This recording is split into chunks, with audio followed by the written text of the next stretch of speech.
Hello, everybody, and welcome to a special broadcast on 5 by 5. This is something new we're going to do. This is not one of our typical nights, but it's going to start being one. We're going to talk about something. We're going to pick a topic. Tonight, I'm going to be joined by Casey. You might know her better as Nature Ninja. I would like to refer to her as the brains behind the bronze of 412 because I can say that. Ha ha ha. And so, yeah, Casey's been supportive in the background, but she's also got to see the light of day, which I've not seen in 3 years. So I think having her perspective on things would be interesting to hear for me personally. So, and I think it would be for you guys as well. So, you want to introduce yourself and say hello? Sure, I would love to. Um, yeah, I'm Nature Ninja, which was a name that my little sister told me to use at one point a long time ago, and then whenever I decided one day to jump online, that's what I picked. And I'm Adel's girlfriend for 12 and on, and um, although I've known Adel forever, and I know that he's been a part of Patriot Soapbox and everything, um, I've I'm not I'm just not on the computer that much. I'm very bad with the internet. I get distracted like by real life. I'm not on it all the time. So I've only really recently been diving more into like seeing what the deeper level of what Adel's been reporting and what you guys have all been talking about. So I'm just all kind of new to this world, learning more, um, observing a lot, and hmm, I don't know. I guess that's me for now. Well, and we do share a certain kind of passion that has nothing to do with the media. And she loves dogs. I love dogs. I've on the down low, I've trained a few dogs in my life, and then Casey knows a lot, some about that as well. So we actually connect completely outside of this, and having similarities in that space as well. So it is I think tonight me and Casey agreed that we're going to try and talk about the nuclear family and the media and Hollywood and uh, everybody else's, to Black Lives Matter, to to me Al Sharpton at some points, trying to destroy the nuclear family. And I think that you'll maybe hopefully enjoy what we have to say here tonight. I think it'll be interesting, especially for me to hear Casey's point on the matter. Um, and we'll see what you guys think. I think the first thing that we'll start out with is we covered this a little bit before we came on air. I found a really good article. I'm going to let Casey as well show you her reading chops. That's a good way to put it. And I'm trying to find the article that I had pulled up. I had several pulled up. There we go.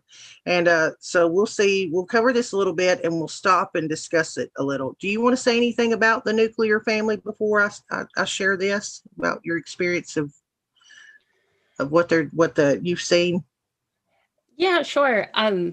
So as far as like the nuclear family goes, like my own family, my parents were divorced whenever I was very young, but most of the children like my age and my family, their parents stayed together, and we all like kind of turned out differently. And it seems there's definitely patterns there based on how well our nuclear families stayed together. And there are certain patterns that I see with kids that I've babysat, and then even just my little brother and sister who have a different dad than me, that they were raised with, a nuclear family, that my stepdad was always there.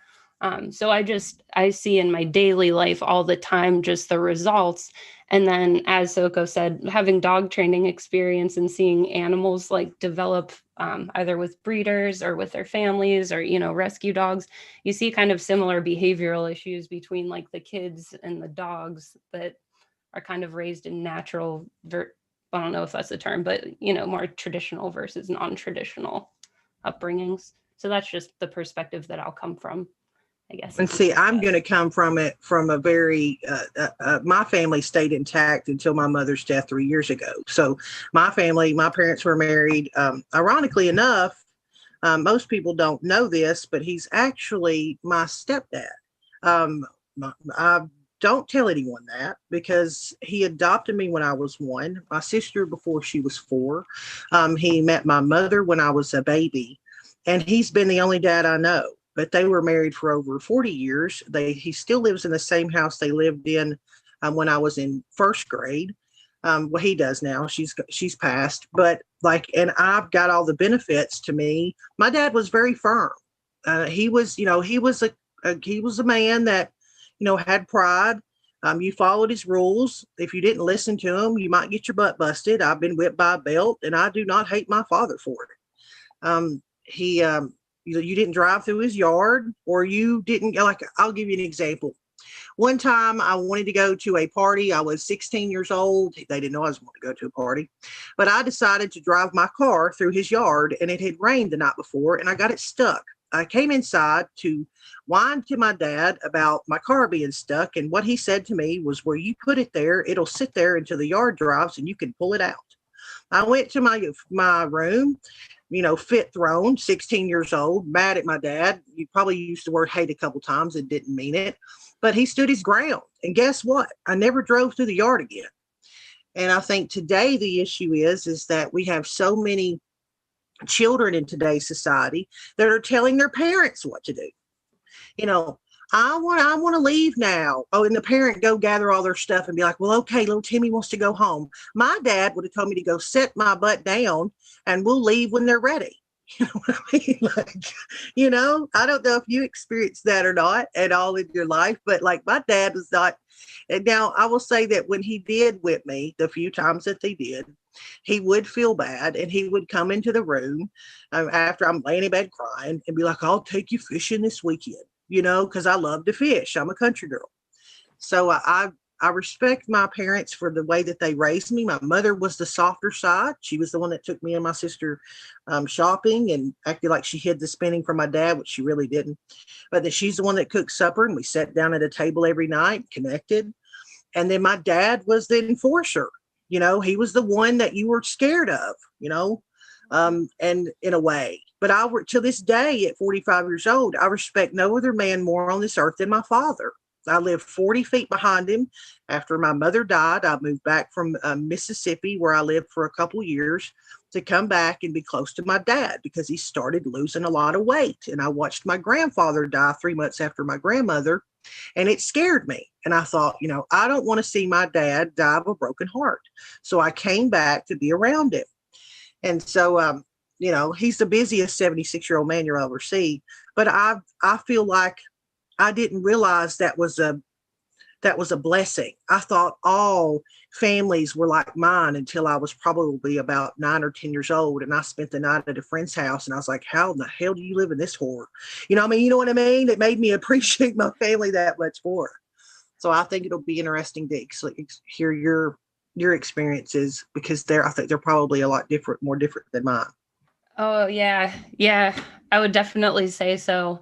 Because my family, like both my parents, I think if either one of them could have been home enough with me, they probably would be much more like strict with enforcing things and just more like consistent, I guess you could say, with rules and following through with things. But my parents got divorced. Oh gosh, I think I was like 6 or 7 at the time. And before then, like my earliest memories were just like, except for the holidays, not a ton of family time. I actually don't have a lot of memories of them together, at least of, like how they interacted with me at the time, like whether I got in trouble for things or not. But whenever my parents got divorced, I lived with my mom, and my dad kind of lived far away. I got to see him like every other weekend for a while. And whenever I was with him, we were just so happy to get to be together that there was no like rules being enforced. I was allowed to do pretty much anything, which luckily as a kid, there wasn't too much bad I wanted to do, but there really was a lot of freedoms and, a lot, I was unsupervised a lot of the times in different areas, or not, my dad was really trusting. He grew up in the country where kids just go outside until it's dark and then they come in. My mom. I think. Sorry, go ahead. Go ahead. I'm sorry. No, go. You go. Keep going.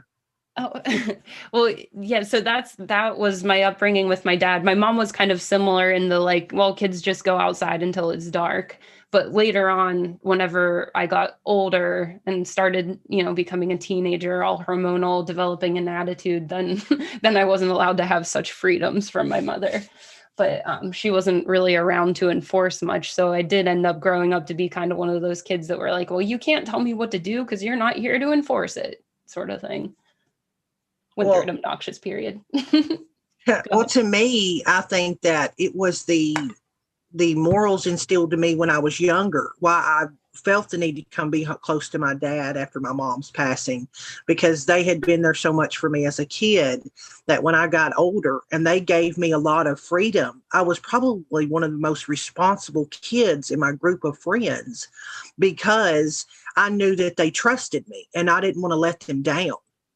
So it made me be the sober driver, right? It made me be I'm going to say it's a lot less promiscuous than my friends. I mean, there's some horror stories I can tell you about some of my friends that were raised in by single mothers that shocked the crap out of me. And like I had a good grandparents, I had a really good grandmother. And so I respected myself enough not to do that. And so when I would go out at night, I would know, it was like I knew better. Like, I didn't want to disappoint them. So my friends always wanted to stay with me because I had the latest curfew. And every time they tried to get me to come in later or, sneak my way in, I was the one that was like, stood firm. I was like, no, because I'm the one going to get in trouble. I'm not facing my dad. You know what I'm saying? Wow. Like, hell no, they let me stay out till midnight when your butt's got to be home at 11. I'm coming in at 11:59 because my dad will whoop my ass. So it kept me in line. And I think nowadays we got kids like I've shown this video before. I'm going to show it again. We've got this part again. This is one girl's 27-year-old, but we got kids like this. I'm not obligated to, and I can't afford to. Guess what? Doesn't matter. You can't just tell me I have 2 weeks to find somewhere. You've had over a month. And no, I haven't. Look, you have done nothing but dig your heels in and try and make me feel bad about your. No, I haven't. I've been trying to educate you. I've been trying to educate her mom now. Education is brainwashing. No, it's not. You just won't listen to me. No, I'm not going to listen to this crap. Now you talk. I have schizophrenia. I don't care what you have. So if I were to put blinders on your eyes, right, and I would have just have played you that audio, how old would you think that person was? Somewhere between preteen, very early teens. In my day, again, guys, I'm 45 years old. In my day, if I would have heard that, and where I live in the South in the Bible Belt, I would have thought that was a 7-year-old throwing a temper in the toy aisle at Walmart that his mother let him get away with murder. Like, well, you know what I mean? You're right. It does sound like that. 12-year-old. Yeah. That's like whenever you first told me that person was 27 years old, I was like, my jaw hit the ground. I was like, oh no. Like, oh no. How, like, what is every other day of that person's life like? If that's how hard, like, I moved out of my parents' house whenever I was the day I turned 18. I moved out of my mom's house because I was very driven to do so. And that's kind of like one area where maybe I'm a little too harsh on other people, maybe, but I get really frustrated whenever people just take their living situation for granted like that when they're full adults from their parents. And that's the kind of person that is showing up to these protests talking about socialism, that hadn't paid a daggum bill their entire life, that is going to tell you that you don't need a man, that you can go your whole life and, and then marry your friend. But that's another article I had brought up today, which I don't know if you guys have seen this one, but like, here, this was in the New York Times, guys. This was in the New York Times. From best friends to platonic spouses, some people are taking their friendship to the next level by saying I do to marriage without sex. 2 girls, straight, marrying each other. And you want to try and tell me they're not coming after the nuclear family? And they're going to look, first came blood brothers, best friends, who would solidify their bond by cutting themselves and swapping a bit of blood. Then came tiny house besties, friends moving into adjoining tiny homes, Bestie Row in Texas, for example. And today, some people are taking their friendship a giant step further. They're platonically marrying each other, vowing to never leave each other's side for better or worse. We got chicks marrying each other. Look at the color of the hair of the woman affiliating the marriage. It's the same one as the one I just showed you with Miss crying. Her mama's trying to, kick her out of the house. So, again, don't find a man. Okay. You don't need them. You don't need, all these people saying that junk have never, to me, have not had a good father, have not had a brother that has looked out for them. They're self-entitled brats that don't think they have to work for a daggum thing in their lives. And then they want to come out here and tell all of you that you're being greedy because, you don't want to give up the money you work for. Yeah. Yeah.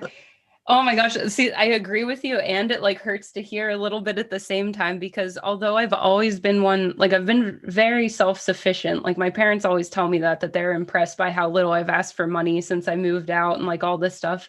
But the reason they're always so impressed is because they did not think I was going to turn out to be somebody who would not just crash and burn.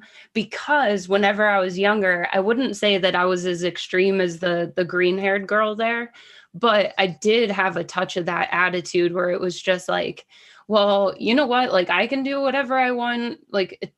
Not that I was that ungrateful, but I remember just whining like that about certain things, too many things. And talking to my parents in a way that whenever I see kids talk to their parents now, I'm just wow, I'm so embarrassed that I sounded like that at one point.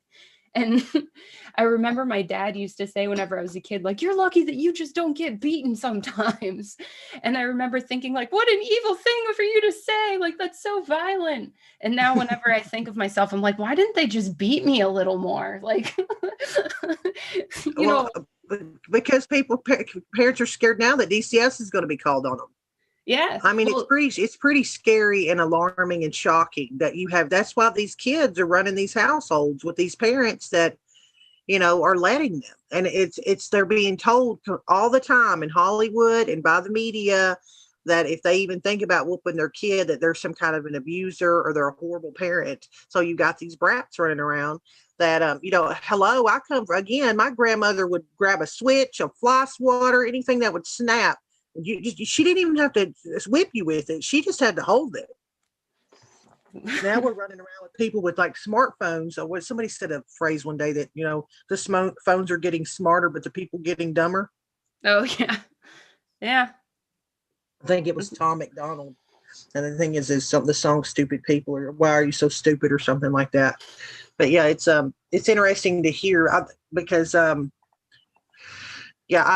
think you've probably been exposed to it maybe more where you're at than I have.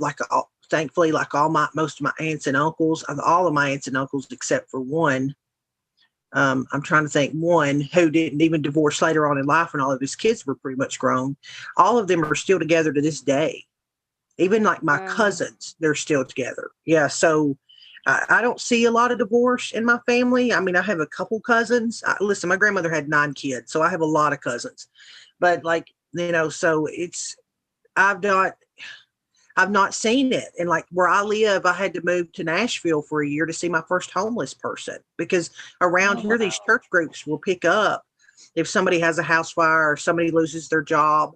This community will rally around them, and you don't see homeless people where I live. You don't see kids that are screaming at their parents, because they'll send them off to their grandpa's house for a week and they'll come back with a completely different attitude. You know what? That's actually a really great point, because that was one of the few things that worked for me as a teenager. Whenever my mom would get just so mad, you're just, I can't handle you, she would send me to it was my Aunt Tina and Uncle Brian's house, but my uncle's mom, Grandma Jane, she called it Camp Catamore, and she would just make me do chores outside all day, all of the yard work until it was done. And I loved it, actually. It made me such a good person in comparison to who I was being before I got there. Well, I'll definitely give you something that you can speak on right now. I'll bring up this topic as well.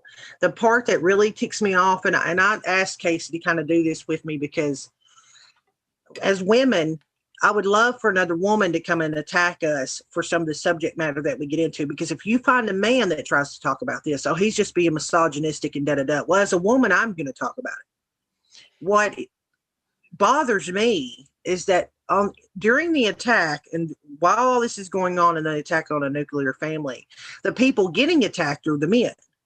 The men are the issue. The men are misogynistic. The men want too much. The men blah, blah, blah, blah, blah.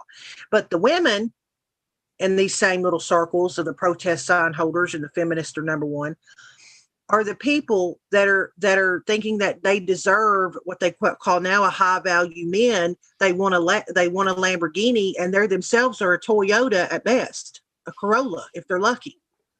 So like you have these women like that 27-year-old you just saw that's never had a job or whatever, and then she expects to go marry a CEO of a business because this society is telling her that she can do no wrong. But the man can't even speak out about abortion. He can't say anything about, his career and how hard he's worked. And that's why he makes more money than a woman in a different office, because she goes home. She doesn't do overtime. She's took time off to have kids, which is respectful, ladies. I expect a mother to want to stay home and raise her kids. But if a man tries to bring that up, he's mansplaining or being misogynistic. And then you wonder why men nowadays, and I'm sure bigger cities than where I live, because there doesn't seem to be a huge problem here, but are, slowly kind of reverting back to, why do I want to put up with this? I don't want to put up with this. Then these women are going, why doesn't a man love me? Now we have transgender women coming out and saying they're misogynistic if they don't want to date a transgender woman. Oh so now a man that doesn't want to date a quote woman that has a penis is somehow misogynistic or sexist. I don't know what's wrong with men, why men might be trying to find a hole to bury themselves in. Right. See, yeah, I bet where we grew up, and it's hard to say where I grew up because I moved around so much, but like, I did see a lot of, growing up, I wasn't exposed to many healthy families that I can remember outside of like my aunts and uncles that I wasn't like raised that close to because my parents were divorced. Like I was kind of far away from the parts of my family that had healthy relationships.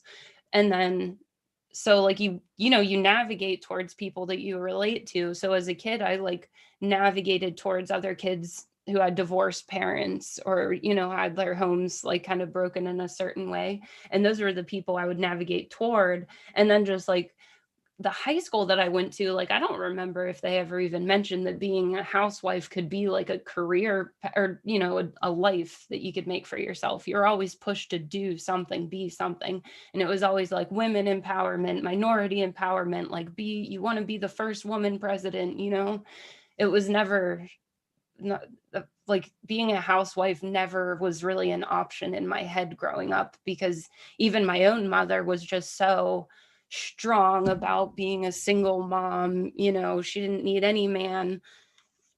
And that was kind of the example I had.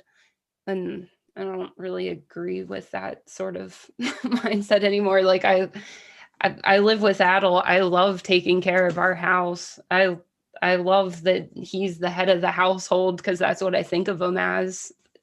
I choose it. I like it. Yeah, well, Rolling Stone put in D-Live, he said, I had my butt beat since I was 8. He never had to lay a finger on his kids. And that brings up another point, and I would try to use this as a reference, like my sister's kids, who basically I helped raise when they were younger. When she got divorced, I was the one that took them to all their games. But I'll tell you the difference between, I never had to whip those kids. But they listened to me, and I'll tell you why. I'll give you one example of why. I watched my sister, and like I had so many other parents, where they would threaten a child and say, if you don't stop that, we're going home, right? If you don't quit doing that, we're going home. And they would say it over and over and over, but still wind up going to wherever their destination was. So their kids, like they got used to knowing it was just a, hollow threat. The first time I had my niece and nephew in the back of my car and we were headed to town, I'll never forget it. We were going to eat Chinese and they started picking at each other. They were like 8 and 9 because they were only a year apart. And they were like, hey, Lori, she picking on me. And I said, listen, you two have they had their little, whatever, Nintendo things, the handheld things. I was like, you two have something to keep you busy. Leave each other alone. And if you don't, just don't talk to one another. If y'all can't figure out how to not sit back there and bicker and fight, we're going to turn around and go back home. So I can tell you my sister has done this. I watched her do it many a time. So I get about a half a mile more down the road, and I have this big review mirror. So you can see your blind spots without having to turn your head. And I got it when I had my shoulder replacement because it kind of made it difficult. But I remember they started picking immediately. And I heard, I hit my brakes the first turnaround on the highway. You could have ran a semi in the gap of their mouth that they could not believe I was actually turning the car around. And I turned the car around and we went home. They didn't say a word. They got out of the car and was like shocked. They're like, we're not going. I was like, I told you, you can't get along. We're not going. They never did it to me again. If they ever started to act up in my car and I said, if y'all can't stop and get along, we're not going. They knew I'm at business. It took one time. So to Rolling Stone's point, if you follow through, when kids, you don't have to do that. My dad was just, I was a kid that would always push his buttons enough to where, like, he told me to be home by dark and I would come home 15 minutes after dark. And I was 5 years old. I got my butt whipped. Like you said, kind of kids are free to roam where you're at. Like that was it was back in my day. So I get it. Yeah, I get it.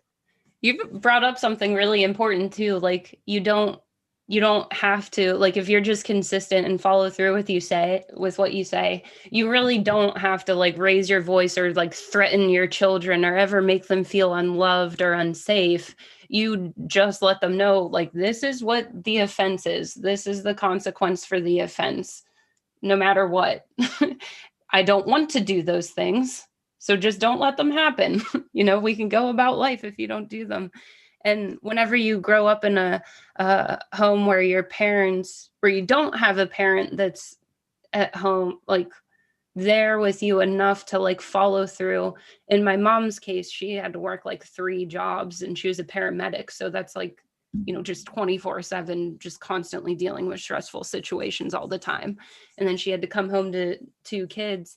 Like she didn't have time to teach a lot or punish a lot. So it would turn into like a lot of say and no do, like a lot of puffing up the chest and not a lot of follow through or just inconsistent follow through. So then whenever she did finally punish me, she was like mad about it. Like it wasn't logical anymore. It was just hurtful. And so whenever you have 2 parents, you just have the ability for 2 people to, kind of take over whenever the other one's tired. So you're not constantly at the end of your rope whenever your kids are being kids. And you have the patience to just be like, hey, you are acting like this because you're a kid and that's how you want to act, but you're going to be an adult. And whenever you're an adult, you can't be acting like that. So here's what we do. And whenever both parents are like working or separate or they're just, I don't know, the kid doesn't have time with either one of them, where then you just rely on the uglier side of raising kids, where it's either too permissive or too punitive. Well, I think that the thing that scares me the most is that these kids, and I mean, when I say kids, I can talk about 30 or below. I'm probably 35 or below, where in some cases, where it seems like the children rule the roost, or the kids never feel like they ever have to leave home. And now I could be wrong. I'm going to say like my opinion on it, and when you trust me in chat, you can agree or disagree. I will say that it feels like to me, like my grandparents that were raised in the Great Depression, and again, this didn't trickle down to my family. Y'all heard about my family, but grandparents that were raised in the Great Depression and really tried to figure out how to feed their families, which my grandmother did have issues with. It seemed like their kids, right? They had more. So it's like they knew what kind of suffering was. So they wanted to make sure their kids didn't suffer, but then they overcompensated by schooling them rotten.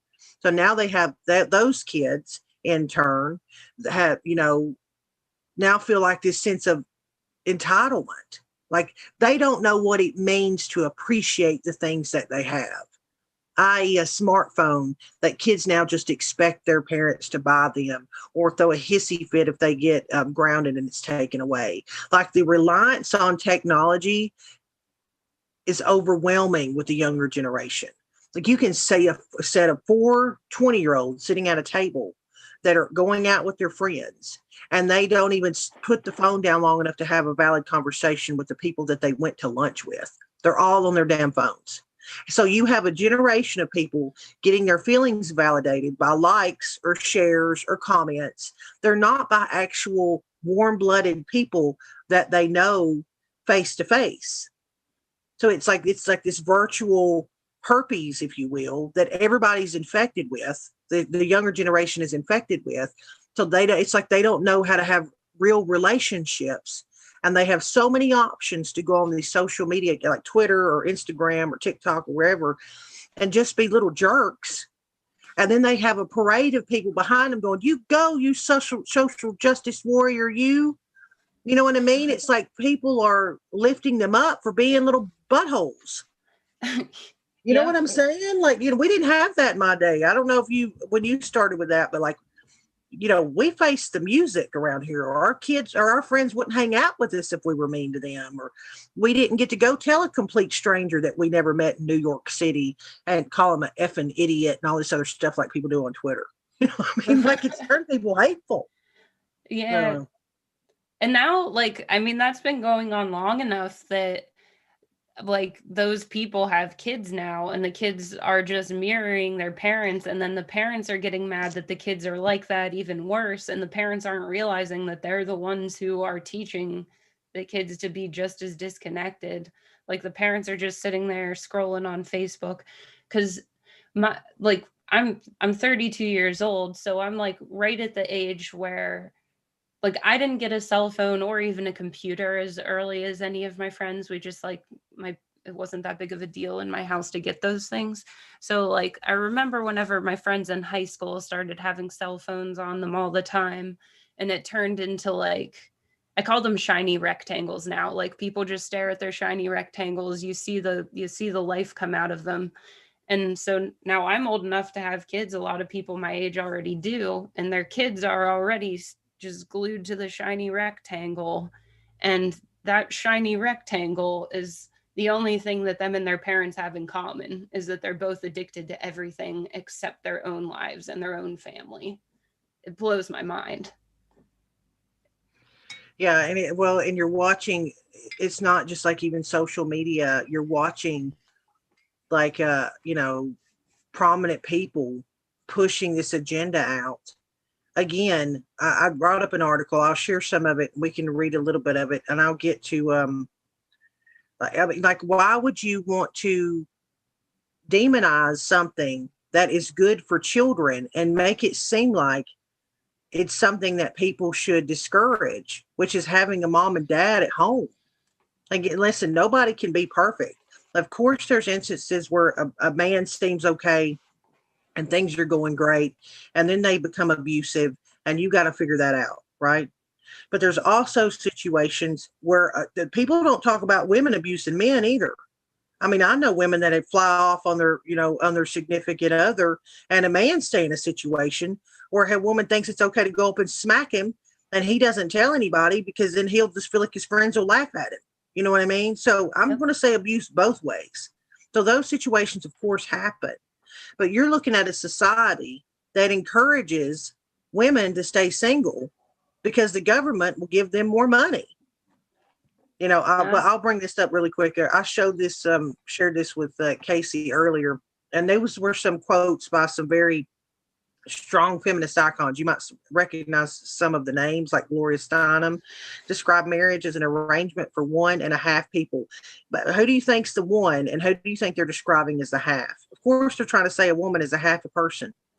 A woman is a half a person if she's married. Bull! You think my mother was a half a person? My dad would argue the other case. Andrea Workin wrote, "How can anyone love someone who is less than a full person unless love itself is domination per se. See why they're making women into a lot of, if you're married, you're being dominated. How many Yeah. men out there feel like their women would walk all over them? I don't, whatever. You know what I'm saying? Like, where are we Right. living? Like, I will give an example. Even like PewDiePie, if you don't know who that is, he's the biggest streamer on YouTube. The man has 110 million subs. He's a multi-millionaire. And he streamed the other day, and he got up and walked off, and he came and sat back down and said, "Yeah, guys, we can play a little bit longer." What did he do? He got up and asked his wife if it was okay. You know what I mean? Like, Yeah. and he could have a ton of different women. And you're talking about a multimillionaire that still lives in an apartment. He's a very humble guy, but still it happens. So Kate Mitlet wrote, "So long as every female, simply by virtue of her anatomy, is obliged, even forced, to be the sole or primary caretaker of childhood, she's preventing from being a free human being." Space to keep saying, if you're a mom, then you're a slave. What define that as anything else? A free human being. What's the reverse of not being free? A slave? And that's disgusting because the skills it takes to raise a well-adjusted human being and the importance of that it's immense. Like, to be a mom, you have to literally keep something alive all day. You're balancing so much. It's, I don't know. It's just the fact that's seen as something that's lesser, or like a slave, the amount of decisions you have to make. It's something to be proud of if you're good at doing that. If you don't, it gets worse. Look at the next one. Betty Friedan, who said women who adjust as housewives, who grow up wanting to be just a housewife, are in such as much danger as the millions who walk to their own deaths in the concentration camps. They are suffering a slow death of mind and spirit. Did y'all know that, you women out there? You say, now, see, this is what I mean by trying to hold two different narratives that they don't align. And these people don't say, there's the shortage in their brain doesn't recognize. These are the same feminists that'll go out here and say that being a stay-at-home mother is like having two full-time jobs and it's one of the most difficult jobs on the planet. And yet they'll turn around and make comments like this. Which is it? Yeah. I mean, you know what I'm saying? Are you just a mindless, slow death of mind and spirit, or is it the hardest job on the planet? Yeah. You know what I mean? Like, I'll get to the portion too that you said, like, Linda Gordon, the nuclear family must be destroyed, whatever its ultimate meaning. The breakup of families now is a subjectively revolutionary process. It goes on. I mean, look, in order to raise children with equality, we must take them away from families and communally raise them. Do you hear this? Oh, wait a minute. Joe Bain said you did take the kids away from the families and you raise them in a commune. So how is that better? Like, what? I can understand wanting support. I can understand, like, if a couple wants somebody to help them with their kids a certain night so they can, have a night out or, do whatever they need to do. Sure, like, you should have help. That's cool. But to think that it's better to just objectively just to say it's better for a kid to not be raised by their parents. Like, I don't understand how you can come to that conclusion. And like Thumper Rose said, well, you can not be selfish and be a good mother. Exactly. Being a mother is one of the most selfless jobs you can be because it's not about you anymore. It's about your kids and you're raising little human beings. Yeah. Helen Sullinger said, we must work to destroy marriage. The end of the institution of marriage is a necessary condition for the liberation of women. Therefore, it is important for us to encourage women to leave their husbands and not live individually with men. All of history must be rewritten in terms of oppression of women. It's pretty sickening, but I'm going to get to the part that and let Casey kind of read this because she saw this when I pulled this up and she said it was pretty interesting when I got to the physical health one. These are the facts, folks. And if you're fortunate enough to be raised in a 2-parent household. Yeah. This physical health one really stood out to me. So I'll read it. Compared with children in intact married families, children in cohabiting households, one parent and their girlfriend or boyfriend are more likely to have physical or mental health condition and are 3 times more likely to suffer physical, sexual, or emotional abuse. Unhappy couples have depressed immune systems and their children have elevated stress hormones. Stress is regulated by social systems. The brain regions involved in social relationships are the same ones that control stress response. They develop together and therefore development problems in the stress response can interfere with the development of social and emotional functioning and vice versa. So that one stood out to me a ton. Actually, if you don't mind, I'll just read that mental health one too. Yeah, of course. Go ahead. Yeah. So children raised by single moms are more likely to be on ADHD medication and are more likely to need professional treatment for emotional or behavioral problems. As adults, children who grew up with married parents are less likely to have mental health problems, especially true for daughters. Now, I can't speak for I can't speak for everybody, but one conversation that Adel and I were having recently is my cousins on my dad's side of the family who had, very strong nuclear families, just so beautiful.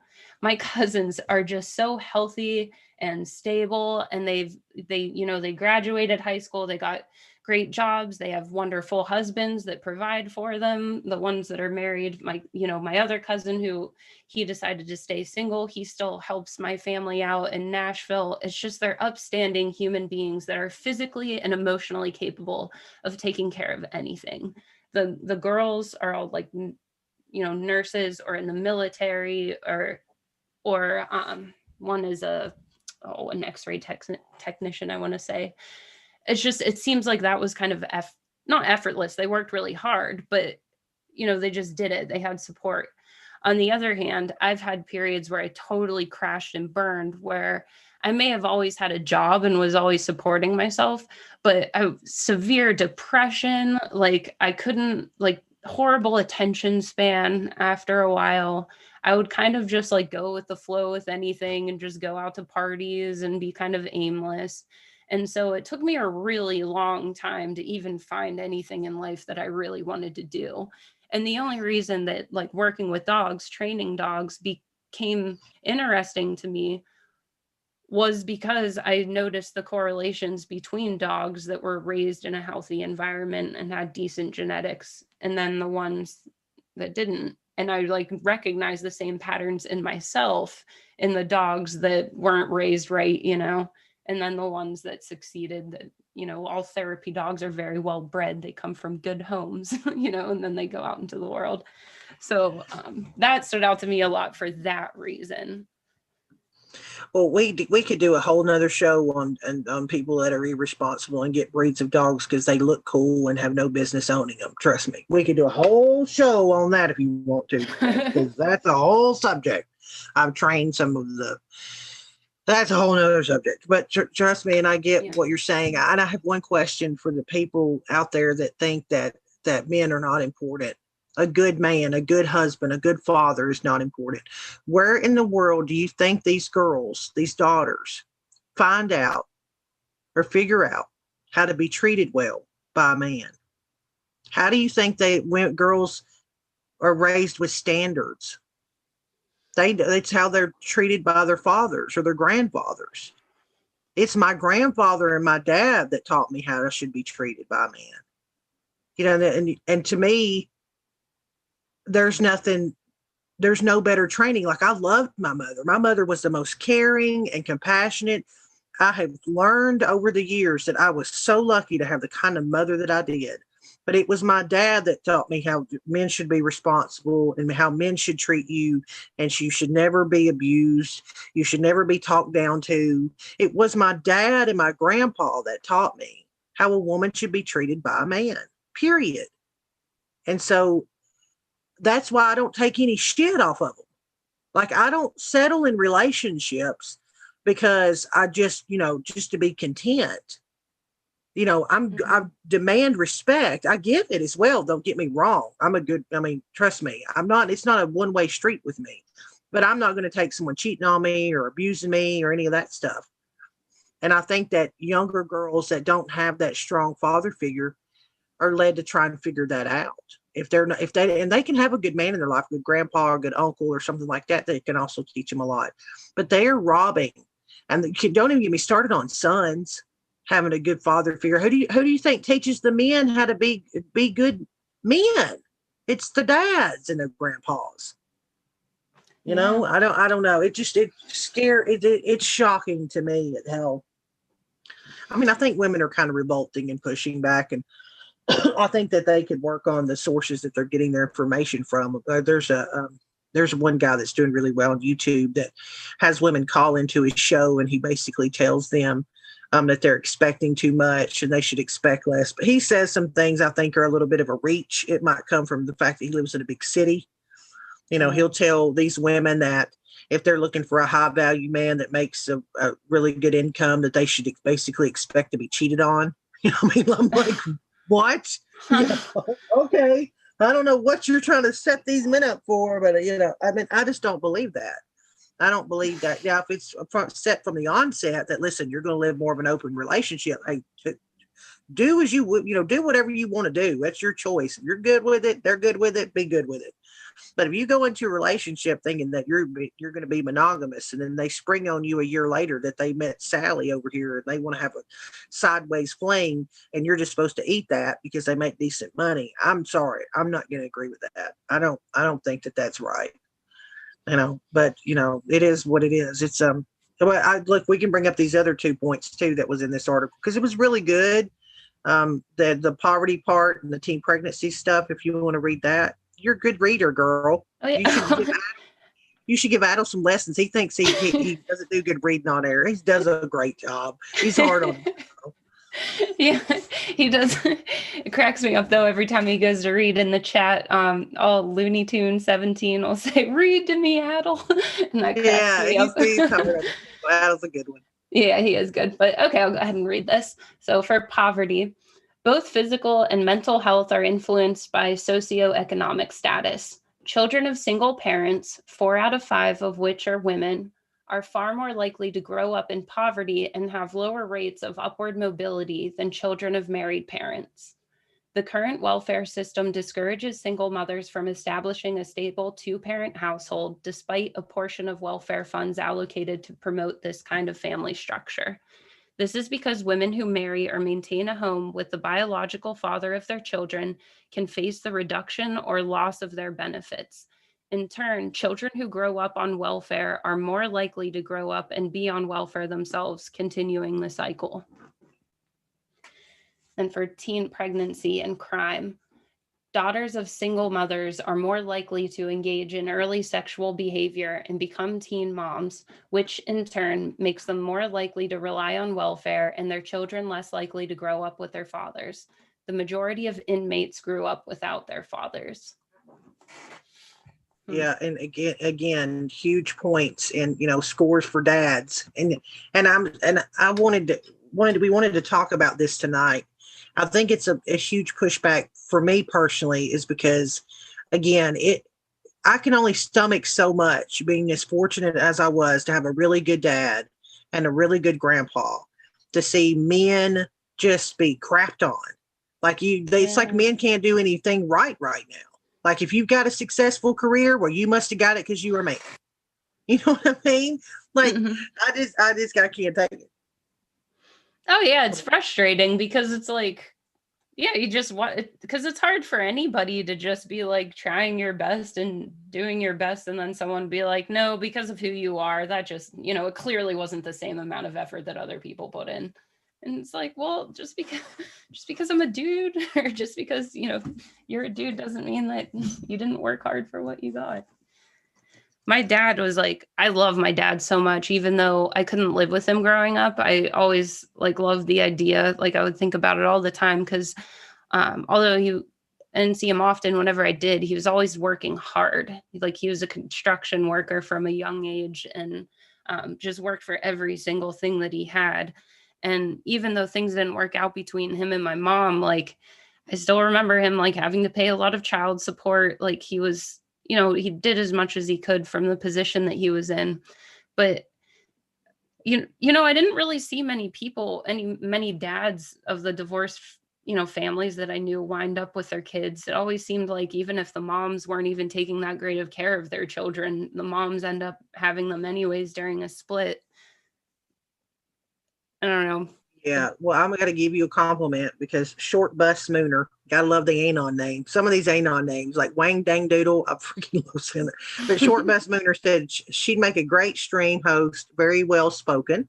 So there's you a compliment. Aw. I'm sure you've gotten more. It's hard for me to do this and read chat when I'm on with somebody, but I've learned over the years. And then Jean Cossey said, poverty is not the issue. We need to teach them to function in the world. Again, yeah, poverty. Yeah. Again, think about the divorce rate during the 60s. It was like 20%. Look at it today. What is it? I think it's over 50% of people. There's the divorce rate of that, and 80% of those, the women are filing for divorce. The women. So yeah, there you go. And then to see Boy from Black Stuff said, indeed, only history has the nasty habit of repeating itself. And Noble Noble said, Johnny up our road has 3 fathers. He's lucky learning 3 trades at 1 bonus. Well, 3 fathers. Well, there you go. I don't know. I don't know that situation, but go Johnny. Yeah. How do you have heard Maybe of he's into, dads? maybe he's into polygamy, girl. I don't know. The other way around, if you know what I'm saying. That woman is schooling some men up the road. Wow. But yeah, and to what do you say, Short Bus Mooner? Me and Casey are going to start doing this on Mondays and Thursdays at 9 my time, which is Central, and 10 hers, which is Eastern. I didn't want to give a lot of fanfare to it. This is the first time we're doing this because I've been on air. It's my first time before. I still don't like going on air by myself. And so you got to, taking a slow pace into it and get used to it, is the way I wanted to address this with Casey, because she is really great. We've had a couple conversations off air when Adels closed his show down, and that's what made me think to do this, is because I'd love to get her perspective, because she's not been on air, and yet she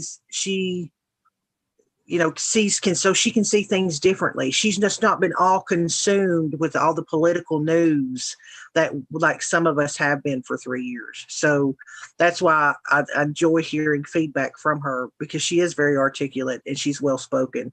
And so, I think there you go, Casey. There you go. I appreciate that. You're welcome. Do you want to read a couple more of these that kind of gives men a high five? Yeah, definitely. Yeah, so the drugs and alcohol. Children of single parents have significantly higher rates of drug use. Teens who have less than 3 family dinners a week are 4 times more likely to use tobacco, more than twice as likely to use alcohol, 2.5 times more likely to use marijuana, and nearly 4 times likelier to engage in future drug use. It's interesting. And for school, children of married parents have fewer learning disabilities, score higher in reading, higher in verbal and problem-solving skills, better on most academic measures, and better on the majority of social competence measures. Children who grow up without fathers are less likely to attend college, especially true for sons. Future income. One of the longest running studies on adult development, the Harvard Grant study, found that men that had warm childhoods, those who had close relationships with their parents who were married, and at least one sibling, make 50% more money than their peers who grew up with separated parents or in hostile households. And just a reminder, that's a Harvard Grant study. Okay, that's not Snopes. It's not Politico. They did actually a study at Harvard. So you know what I mean? So yes, I think to that point, it does. Again, all it is tells you is that you see your parents, that are trying to do something. I mean, parents back in the day, they stayed together as a responsibility to their children. They didn't look at it as like, oh, divorce is on the menu. They looked as, we got to make this work because we got kids. And now people just act like, well, I can get married because there's always divorce. You know what I mean? Yeah. Yeah. And that's the thing is, like, isn't it wild that we live in a country where you can choose who you marry? And like we act, or some people act like we're victims for being in marriages or whatever in this country. And like, we can like literally choose if we're in a good marriage or not, but you can also like take the time to decide that before you get married. And it seems like that's something that, I don't know, a lot of people rush into it, I guess, and then are just like, yeah, whatever, it didn't work. Just have a kid or two from it. Do you know that the divorce rate is lower for people that wait less time to get married? Like people really? that have people that have longer engagements have a higher divorce rate. Oh, snap. All right. Uh-huh. I didn't know that. Weird. It's kind of like you're all in. Let's do it. It's. I don't know, but I've read that statistic as well. So it's just, I didn't know yeah. that. So yeah, people that kind of like just don't wait. They just kind of do it. They figure Yeah. out, hey, we're in love. Why not? So, but again, that's each individual's choices. There's other things at play there, I'm sure. Yeah. But Oh, I wonder if that's too, like, I was thinking, like, with my family, my parents, like, got married pretty quick after they got together, I think. But the marriage was definitely like my mom was pregnant marriage. So I don't know if that was so much like they fell in love and that's why they got married. Could have been a fallen in lust sort of thing. I'm reading Caustic. She says, after my mom left, my sister and I were raised by our dad. This was in the early 70s. It was unheard of then. Parents wouldn't let our friends spend the night with us unless dad was not there. Yeah, listen, my parents were kind of the same way, where it's like, you came over and you met the parents. Yeah. Yeah, it's again, you hear so many people that say that they wish they could live back in the older days. And then these same people are the same ones that are saying socialism and the same ones that are spitting out misogyny. And then you see all these women, that I feel like are going to die with cats or dogs, bitching, sitting on their couch, watching The View. And I think maybe if you did a little less man hating and looked in the mirror and realized that you're not perfect, like you see these women that, I'm sorry, are 5 or 6s. And again, I would put myself in that category. Okay. I'm not acting like I'm perfect out here, but that they think they should be marrying a Dwayne The Rock Johnson. And they can't understand why these, Channing Tatums or Liam Hemsworths are not hitting on them. And it's like, have you looked in the mirror? I mean, I'm not trying to be mean, but maybe you should kind of date your equal and not think that you deserve, the top 1% of men, while you're also going out here and basically saying they're useless. I don't know why a man might not want to dive headfirst into that freaking relationship. Oh, yeah. I don't know how many girlfriends I've had, like, growing up that would just talk shit on their boyfriends, like their significant others sometimes. And I'm just like, what? Like, what are you, why? Like, why don't you just work on your relationship right now instead of complaining to me? Like, the fact that you're just like talking shit and not like relationships, maintaining personal relationships is work on both parties for the man and the woman, or, whatever type of relationship it is you're talking about. But I don't know, it's like there is like, it's just acceptable to be like disrespectful of men and talk down on them, because it's just been like cultural, like every female comedian I've ever seen growing up, that's like basically what they do. And it's just so normal, and it like irks me because it's like nobody's perfect. Nobody is. So if there's a man who works hard to provide for you, or I don't know, I kind of got off on a tangent there because I just got frustrated. Okay. No, it's all good. Patriot Game said, my dad was more than strict being military. My friends stayed away so they didn't get put to work. I think Patriot Game, that's some of the problem. These kids don't even know what work is. I'm sure you learned to respect, you know what it meant to do yard work and help clean up the house or whatever you had to do.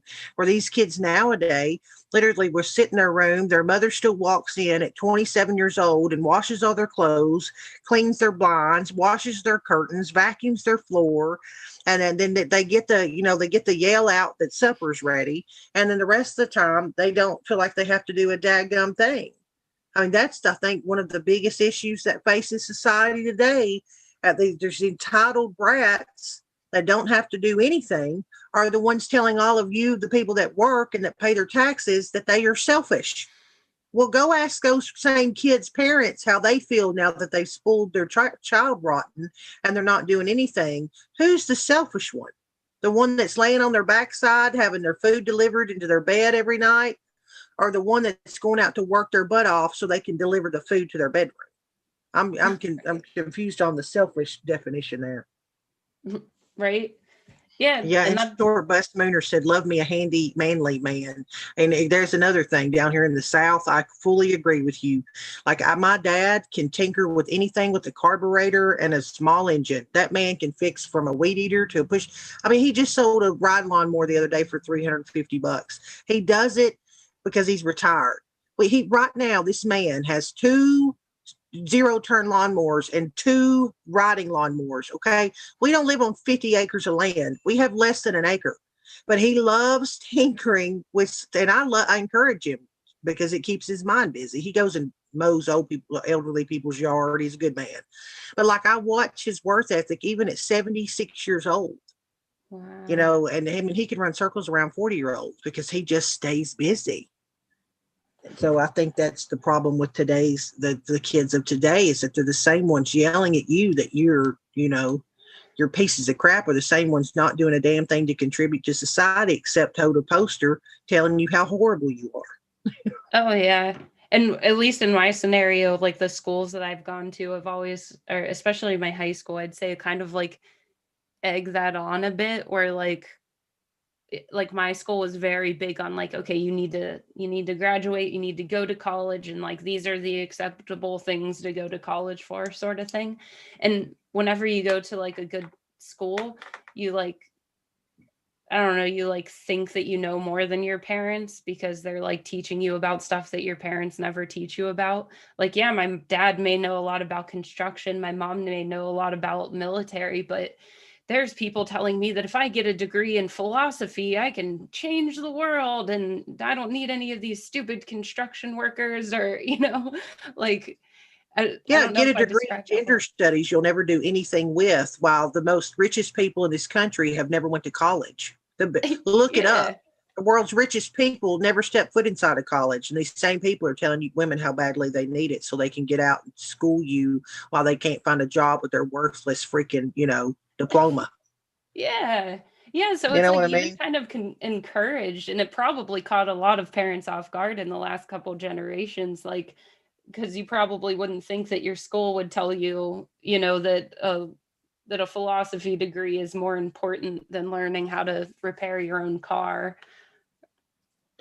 Well, I'm sorry, and people can disagree with me if they want to. I think men are pretty simple. We're the complicated ones, and I will be the first to admit, as a woman, we're the ones that you can say something to us one day and we laugh at you, and then the next day you say the same thing to us and we look at you sideways like you said you were going to, cut our leg off. Like, women are the ones that you can't figure out because we're so damn moody that, it's like, wait a minute, she laughed at that yesterday. Why she give me the evil eye today? Or you walk up every day to us and kiss you when you're sitting in the kitchen making dinner, and then that day we're in a pissy mood and you walk up to do it, you shrug you off, and then the man's like, well, I won't do that anymore, and then we get mad because the next day you don't do it. Like, that's women. And but men are simple. The 3 F's. Okay, feed. I'll let you figure out the second F. It's 4-letter, you get it. And then freedom. You keep a man's belly full. You do the second one I'm not going to say on air. And then freedom. You give them let them go do what they want to do with their little friends. You give them the trust. You don't rile their butts. You don't cry. You don't text them every 15 minutes. You trust them to go have a social life outside. Or freedom also can mean let them take a nap without bugging them every 15 minutes, or, whatever, let them sleep in on their day off. But it's pretty simple. Men are just like, hey, if you got some food ready, you can even stay at home, right? Watch you, whatever. Give them some freedom and do the third thing and not complain about it, or not, oh my God, what's a month, whatever. It's not hard, ladies, but no, women got to make it difficult. I found that at my 45 years of life, I've seen some of the most ungrateful bitches I have ever seen in my life, that just complain about their husbands, and they've got a pretty damn good life. And I mean not single, I mean stay-at-home mothers that their husbands make close to 100 grand a year. They drive around in $80,000 SUVs. They have the car. They're the ones that do all the shopping, so they buy whatever they want. And then they'll complain because when their husband's off on a business trip, he don't call them enough. Yes, I've seen this happen. And I'm just sitting here going, my God, this is bad. And men put up with it, and then to say that men are worthless or don't deserve, deserve a little respect, and somehow they're keeping you as a house slave, is disgusting to me. And listen, ladies, nobody has put anything to your head to force you down an aisle. Nobody. So stop acting like once you go down it, somehow you got a chain to your leg. Just give a man enough respect to know before you do it you might not want to do it. Let him have some freedom and go out there and find somebody that'll appreciate him. Yeah.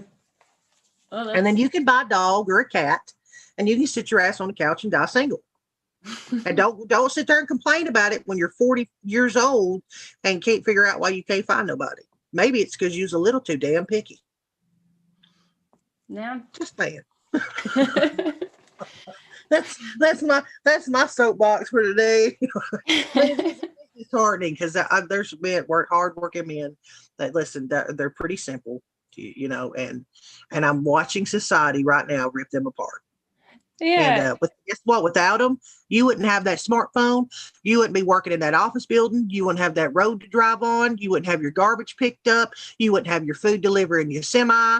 You wouldn't have the gas to put in your car. Guess who works in the oil fields? Guess who drives most of the semis? There's a few women truck drivers. Yes, a few. I was married to one. They're mostly men. Guess who gets down and digs your sewage pipe? How many women you see standing in line to do that job? Yeah. But, so feminist, all I'm saying is if you want equality, then go out there and get some of these, garbage pickup jobs or the crap you don't want to do. Go work out on a crab boat. And then maybe you'll go home and appreciate the man that's out there doing the job to bring you home the income so you can drive that $60,000, $70,000 SUV instead of complain about that he's gone working all the time. Right. And then the way I think about it is if you are that woman who needs to be independent, from a man and, provide for yourself, I'm all for that. If that's what you want and you're not, going on any platform complaining about men in general and trying to ruin their lives. But as far as how we kind of idolize the working mom who's stretched so thin and how that's the superhero position, I do highly respect that because there are women who do have to make the choice to work and raise their children. That's not easy, but I don't see why that would be put higher, why that would be a goal more than a mom being able to kind of just drop what they're doing and being there for their kid at a given moment instead of being tied down to a work life in somebody else's life. If they have the father of their children providing an income that allows for that. I don't remember. It's what day you ask the feminist, because one day the feminist will say that being a mother is the hardest job on the planet, and the next day you're an indentured servant. Yeah. You know what I mean? So you can't have both. And I don't know any man in the world that's going to tell his wife she can't go have a job. He's probably going to appreciate it. And now adding kids, of course, that's a decision you're going to make. You want of course, I think as a man, he would rather have the mother stay at home and raise the kids instead of a stranger doing it. You're paying $500 a week too. But I don't know of any man that looks at a woman. And if there are out there, I'm sure there are some out there, by the way, I'm not saying it universally, but if you're with a man in your life and you're a woman that wants to have a career and have a union where you both work, and he looks at you and says, no, B, stay home. You don't need to be with that person. It's simple. But right. I guarantee you that's probably a smaller percentage of the ones that be like, you go for it, babe. You go get that career. Help us pay the bills. Mm-hmm. So, it is what it is. Yeah. It's a very fleeting conversation for feminists to have. You can't hold the two simultaneous opinions. One, either you're a great person and a super warrior for raising your children, or you're, giving up your life to do it. It's these two conflicting arguments that they have that make no sense if you sit back and take the time to listen. But the problem is that today's society, literally you can watch the person go out there and say those two very things and then look at you like you're crazy when you look at them like you're making no sense. Yeah. You're the crazy one. Mm-hmm. I'm realizing I need to go back and learn more about the history of feminism and how it's affected the world, because I kind of do tend to put my blinders on and just pay attention to my own life. And I have some friends that I know would consider themselves feminists, or at least they wear shirts that say that. I don't know what changes, but wait a few years when they're all by themselves and alone, and then see how they feel. I'm telling you, they'll be the ones that can't figure out why no man will be with them. Yeah. It is crazy to me. And I don't It see why really it's is. wrong to want that too. Like, because there's definitely like feminine energy and masculine energy, and they go well together. Like, they work well with each other. So I don't see why Yes. it's a bad thing to want that. And Again, it's trying to hold two conflicting theories. It's like women need men. Period. If there were no men, you would not be alive. You would not be walking around to bitch about men. yeah, it wouldn't exist. Now, if Bill Gates and Fauci and them get their way, I mean, you'll be born in a test tube, and there's that. But right now, and even then, you're still going to need men. That thing goes in that thing, and it makes a new human being, which made you. That now you're complaining about. Yeah. No, so I don't know. But that's why people always like need to, if we do have so much in this country that we're allowed to do, like I never ever once was worried about like being married off to an old man while I was young, like in certain countries. I've never had to I never was a slave to anybody or owned, by a man the way the feminists say. And and it's like we just like need to be grateful and like focus on our own health and strength, because if you're allowing a man to let you feel like that and all you're doing about it is complaining about it, then you need to take steps to rearrange your life so you're not being treated like shit anymore. It's not a problem with men. You're just letting people treat you like shit. yeah, exactly. And like the Blunt Crusader said, are you saying women need to lower their expectations of men? Some do. A little I'm bit. not saying all women. I'm saying some of the women that again, this is like anecdotal in a way, but such a large percentage of the new feminist movement, which meaning these women that are out here saying you don't need a man. Da, da, da, da, da.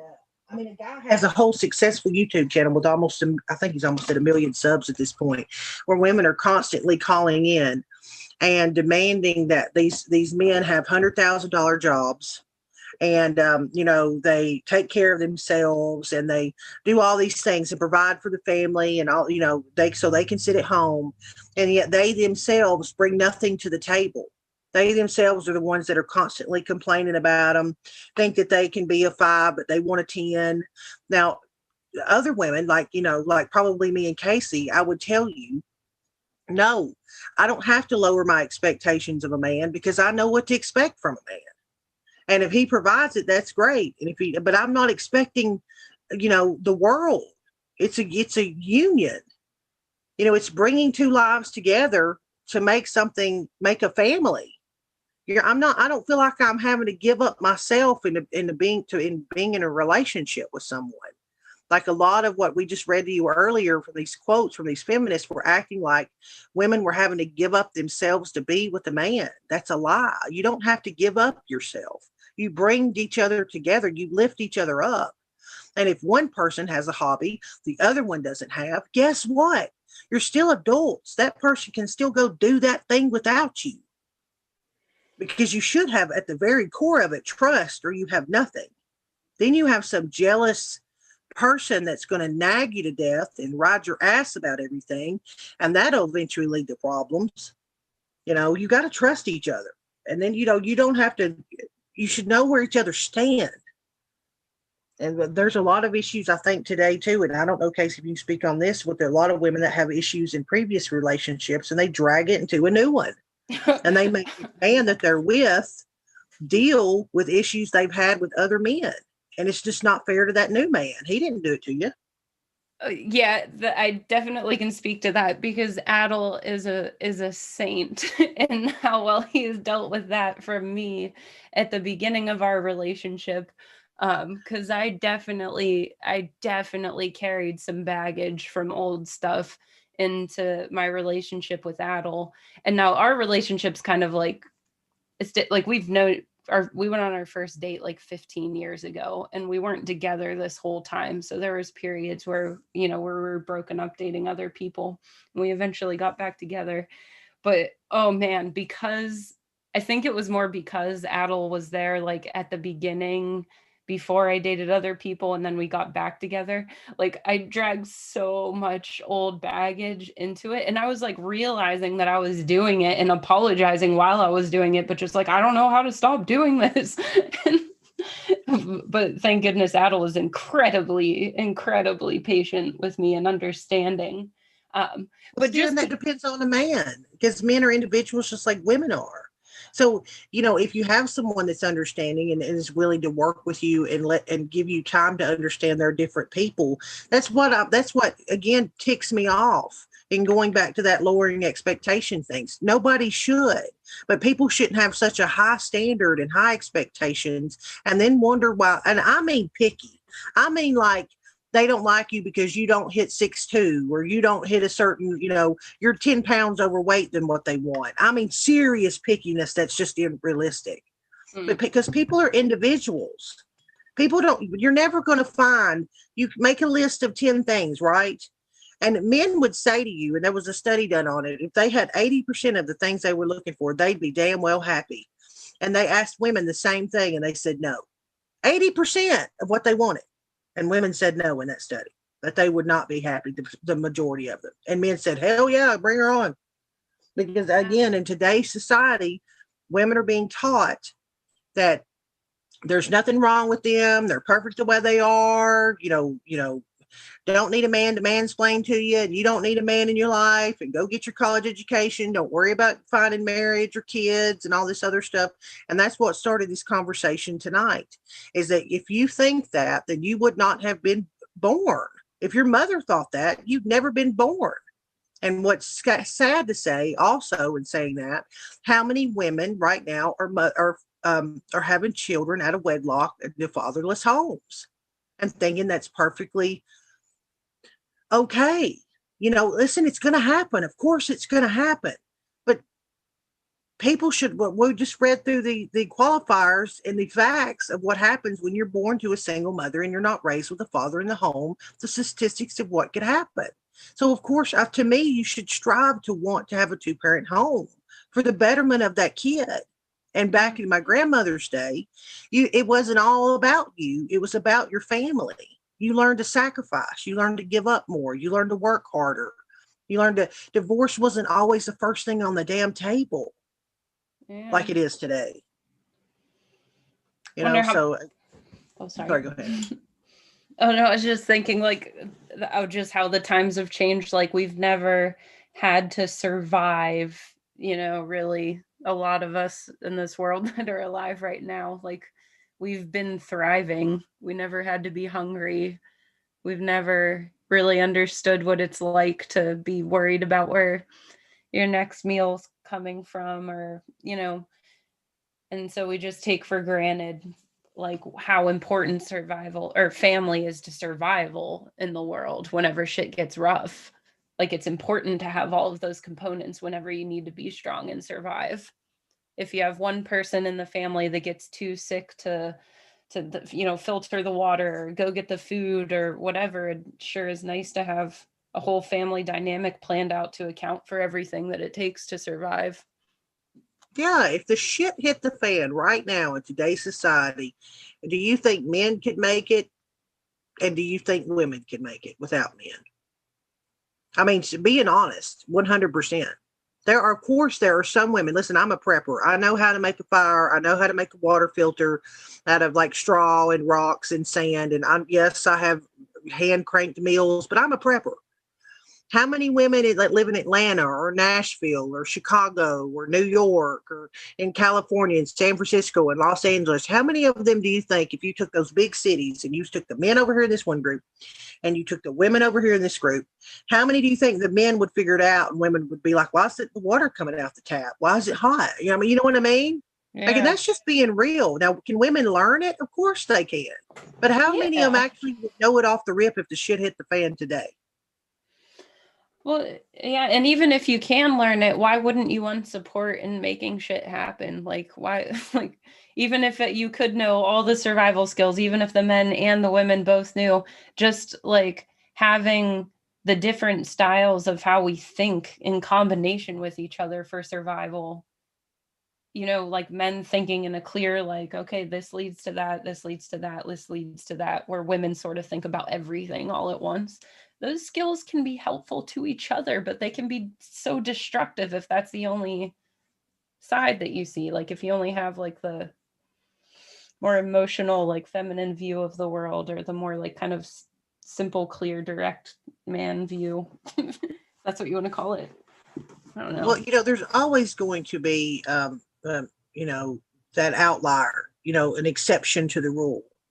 But if you don't think that for the most part we would go back to some kind of traditional roles if, say, the shit did hit the fan, and the men would be the ones out trapping the food and hunting the food and moving the logs and finding the firewood and all this other, and the women would be the ones at home taking care of the kids, making the food, cooking up what the man brought home, basically.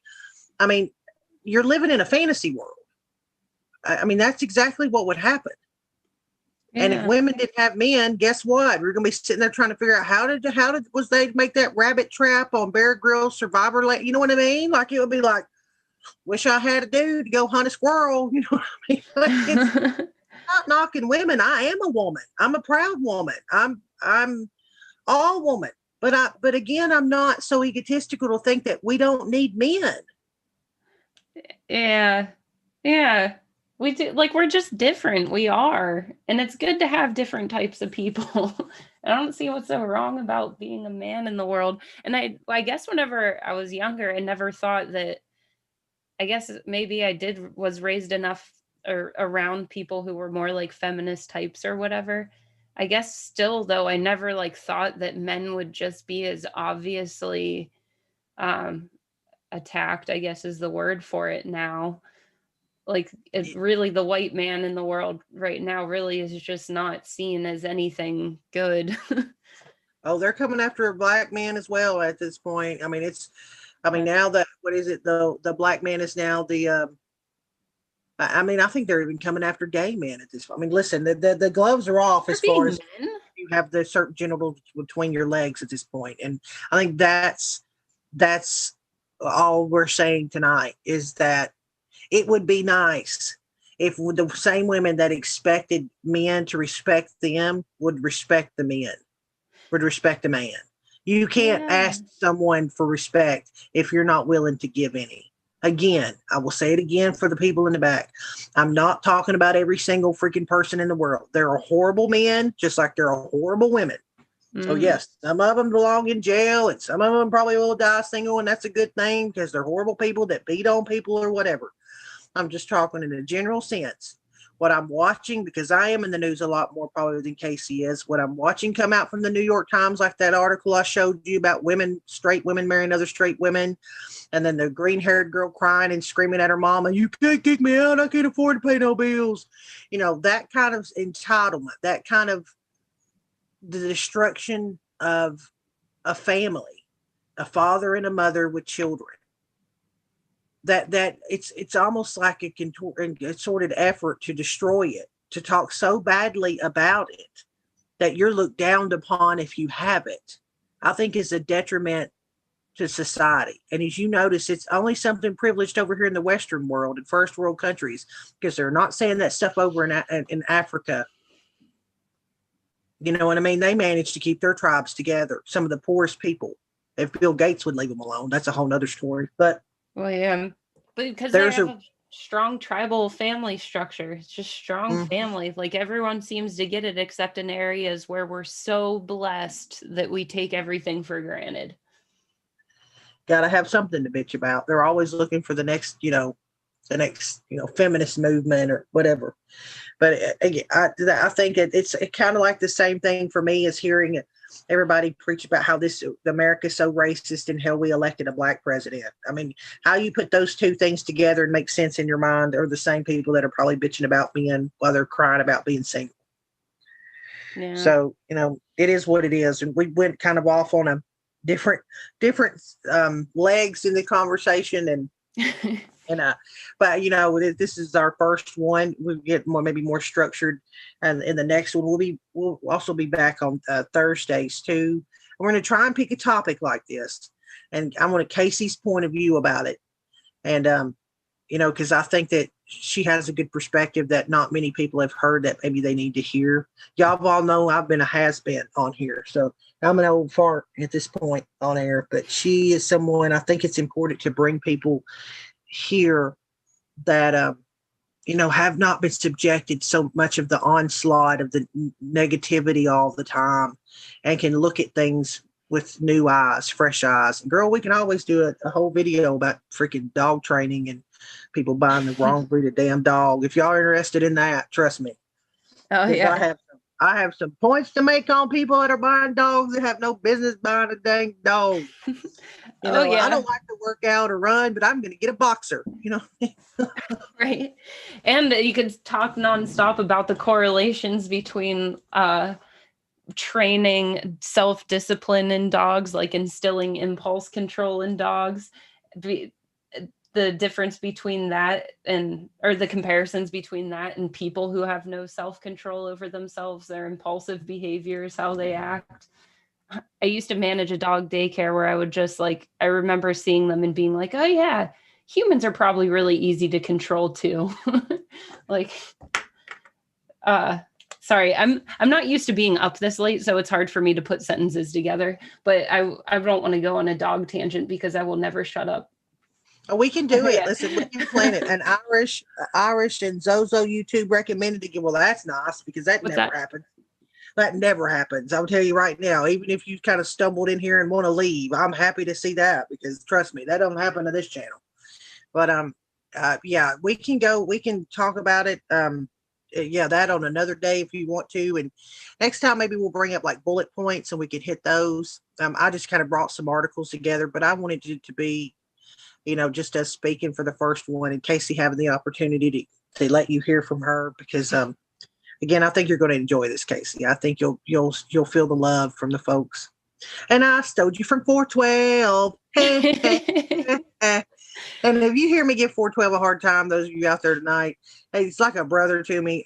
He razzes me just as hard as I razz him. You ask Casey. He was on the phone the other day. You want to tell him what you put me on speaker just so he could say to me? We might not even be able to say it. Yeah. Yeah, it's just like you two cussing each other out from across the room while I'm on the phone. Yeah, so trust me, he gives it back. So and I don't mind at all. Trust me, he's like a little brother. But if you want to have anything else to add, you can. We've been going for an hour and a half. I know you need to go to bed, and we'll get. Well, I don't know what we're going to talk about Thursday. Do you yet? Well, I guess it'll be a surprise. Yeah, you know what? I have like a constant running list of different topics that I'd love to talk about. It's just which one can I put coherent thoughts together about first. So I guess I'm really grateful that you kept this kind of first episode a little low key, although I'm happy to communicate and be available to everybody. But this was a really great way to just get used to talking online. So I'm looking forward to us getting more of a flow with the content on it as we go. Oh yeah, there's always the first one. It only goes up from here, hopefully. And listen, you just shoot me a text of whatever you want to talk about, and I'll do my own research on it. I have rooms full of information, unfortunately, after all this time. But yeah, we'll let y'all know. Maybe I'll try to put it in the title and schedule a little bit early so you can get prepared, you guys. We're gonna try to do this on Mondays and Thursdays at 9 Eastern, 10 her time. 10 Eastern, 9 my time. We can maybe even pull it back an hour if that's easier on you. I just don't want to run into Adel's computer time. I don't know if he does stuff after his show. But we'll figure it out. There's nothing wrong with shifting it an hour. So y'all just pay attention. You know how we do here on 5x5. You just look for the scheduling because we have so many people that just come on and kind of do a show. And with that, I will, if you don't have anything else you want to add, we will say bid adieu. And we'll see everybody back on Thursday. Yeah, that sounds good. I haven't looked at any chat at all this whole time. So if anyone said hi back, and it's good to see you all if you all are watching. Yeah, first time on air, we in battle both told her, just don't look at chat, get used to the flow being on there. But all these people in these rooms are typically very well versed in what it's like for a new host. I mean, they've been around for a long time, so they're very patient people. Our chat rooms are awesome. They really are. You did a great job, Casey. You should be proud of yourself. You did a very good job. Oh, thanks. DK Whitehorse said, great job, ladies. So thank you. Appreciate it. And with that, guys, we're going to say farewell. We'll see you back on Thursday, though. Say bye, Casey. Bye. Have a great night, guys.